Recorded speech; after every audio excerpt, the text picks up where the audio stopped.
நீ ஏன் சோகமா இருக்க? நீ ஏன் ஆழியா சோகமா இருக்க? அதுவோ என் மேட்ரு. அப்பா சொல்லு அழியா. நீங்க தான் செம்மையா சமைப்பீங்கல்ல? எனக்காக பிரியாணி செஞ்சு தரீங்களா? பிரியாணியா? ஏய் ஆவுனாலாம் பிரியாணி சாப்பிடக்கூடாது தெரியுமா? சும்மா. அப்பா அழியா, நாங்கெல்லாம் சின்ன குழந்தையா இருக்கும்போது ரம்ஜானுக்கு மட்டும் தான் பிரியாணி சாப்பிடுவோம் தெரியுமா? சும்மா வந்து கேட்டுக்கிட்டு இருக்க. ஆழியா, பிரியாணி எல்லாம் ஒரு ஸ்பெஷல் அக்கேஷன்ல தான் சாப்பிடணும். ஓகே? நினைச்சு கூட பார்க்கல, இப்படி ஆயிருச்சு. ஊமாட்டர் என்னாச்சுடா? ஏதோ எஸ்பிடி என்னமோ சொன்னாங்களே. அம்மா எனக்கு பீஸா செஞ்சு கொடுங்கம்மா. அகில், பீஸாலாம் ஸ்பெஷல் அக்கேஷன்ல தான் சாப்பிடணும். எல்லாத்துக்கும் ஒரு ஸ்பெஷல் அக்கேஷன் வேணும்ல? அதேதான் ஸ்பெஷல் அக்கேஷனா? அதுக்கு நான் எங்க போறது?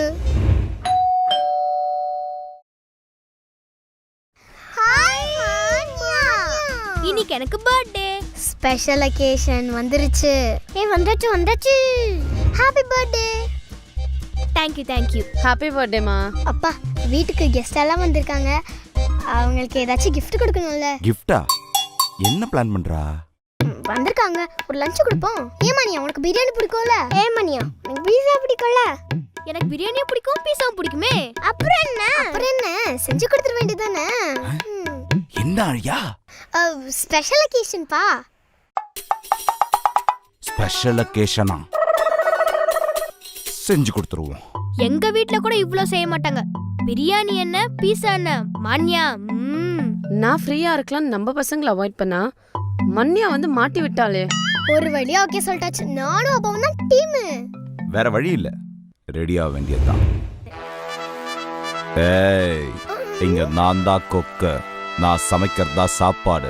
அது எப்படி இருந்தாலும் கப் சிப்னு சாப்பிட்டு கம்மன் இருக்கணும். அதை விட்டுட்டு அது சரியில்லை இது சரியில்லைன்னு சொன்ன சமைச்ச சாப்பாடை குப்பையில போட்டுடுவேன். அதுவே அப்படிதான் இருக்கும். கண்டினியூ. நக்கோ, சாப்பிட்டு முடிச்சிட்ட நக்கோ. ஐயோ, நானும் அம்மாவும் தான் டீம்.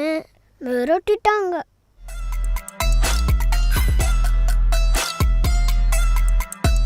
அம்மா அம்மா அம்மா அம்மா அம்மா அம்மா அம்மா. என்ன கூப்பிட்ட? அம்மா. Call me chef. Chef number கொடுங்க, கால் பண்றேன். Just chef. 25 வருஷமா நான் தான் சமைச்சுக்கிட்டு இருக்கேன். எவனோ அப்போட ஹஸ்பண்ட் வந்து எனக்கு சமைச்சு தரல. நான் இட்ஸ் ஆல் ரைட். மறுபடியும் ஆரம்பிக்கிறேன் பீஸால இருந்து. எவ பசியோட இருக்கானோ அவனுக்கு நான் சாப்பாடோட அருமை தெரியும். நீ மட்டும் எனக்கு பீஸா பண்ண ஹெல்ப் பண்ணனா உனக்கு லைஃப் டைம் பீஸா செட்டில் பண்றா.